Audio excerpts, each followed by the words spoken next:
এই শীতের ডিসেম্বর মাসে এই লাউ শাকের তরকারি খেতে যা লাগে না, জাস্ট কিছু বলার নেই, একদম কম তেল মশলায়। চলো দেখে নিই রান্নাটা।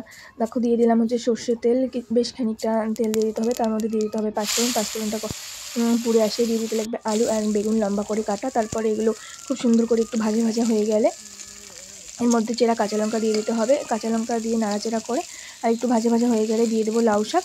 লাউ শাক দিয়ে খুব ভালো মতন মিক্স করে নেবো। দেখো ভালো মতন মিক্স করে নিলাম।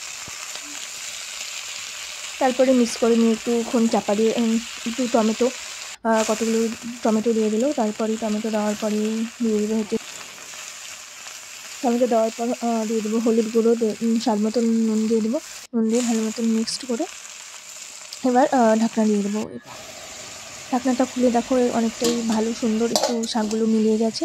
তারপরে এটা মিলিয়ে গেলে তারপরে এর মধ্যে বেশ কিছুটা জল অ্যাড করে দেবো, যার যেটুকু নেই জল অ্যাড করে ভালো মতন নেড়ে চেড়ে তারপরে ঢাকা দিয়ে দিতে হবে। ঢাকা দিয়ে দেওয়ার পরে দেখো ঢাকনা খুলে এর মধ্যে একটু দিয়েছি শুধু জিরা বাটা, ব্যাস জিরে বাটা দিয়ে একদম রেডি আমাদের সুন্দর শীতের দিনে এরকম